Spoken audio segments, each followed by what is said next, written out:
Hi, in this video we will look at how to prioritize and how to structure your specification of requirements.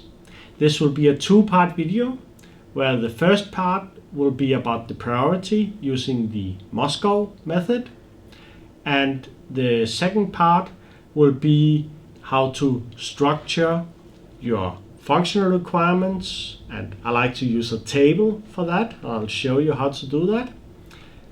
And also how to generate product requirements, and finally how to put these product requirements into a nice and structured table as well. In both videos I will show some theory, and for the structuring I will also show you with a blank paper approach how I would do it.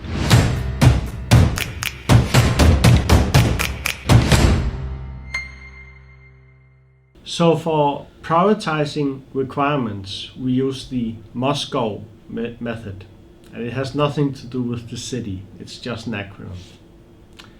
So Moscow stands for must have, should have, could have, and won't have.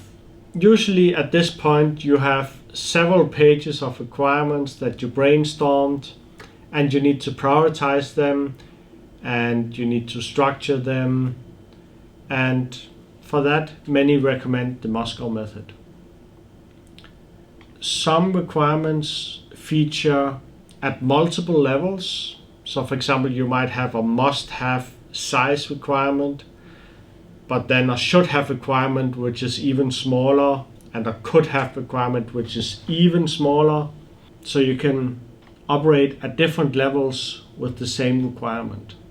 Usually, the priority is something you should set together with your users, if that is possible, because this kind of user feedback can be very valuable to make sure that you set the right priorities. But also be aware that some users will mention a lot of features as a must-have, even though it really isn't a must-have. It could be a could-have or should-have requirement. So must-have, these are the fundamental requirements that you must fulfill. These are critical. They are so important that if just a single must-have requirement is not fulfilled, the entire project is a fail. Not that you grade as a fail, but the product cannot be used by the user. So be very critical in your interview with your users, with your customers.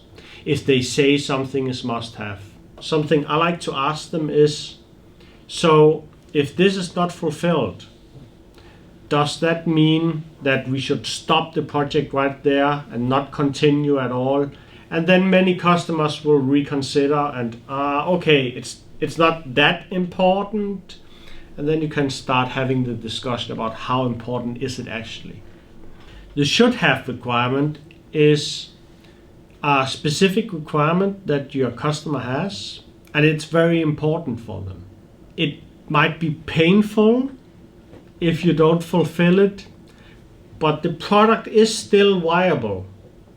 It might be in a later version that you can fulfill the should have requirements. You should be able to fulfill it to make your customer happy. He will not be happy if you don't fulfill the should have requirements. Reasons that should have requirements are not fulfilled are often because of, for example, time or financial limitations in your project. Also, you may need some kind of workaround to address a should have requirement. The next one is the could have. Others would call this the nice to haves. So these are requirements that increase your user satisfaction with your product. These will only be implemented if time allows, okay? The must have and should have should always be implemented first. Of course, depending on the time requirement. If it's very easy to solve a could have requirement, it's fine to do it. But otherwise, you should really focus on the must-haves When they are fulfilled, you can look at the should haves. When they are fulfilled, you can look at the could haves. Finally, we have the won't have. The won't have requirements are requirements that you will not even try to fulfill. They might be fulfilled in future projects, but you will not spend any time on them. These are features that are not required or that require a huge investment to gain only a small improvement. Things you put in the won't have, you can move these things around. So you could change it later, that something that is at the beginning a won't have, at a later stage you put it up into a could have, because you get some kind of idea of how this could be done in an easier way than you originally thought. It does not matter if a certain idea you have fulfills all should haves, all could haves, but does not fulfill a certain must-have requirement.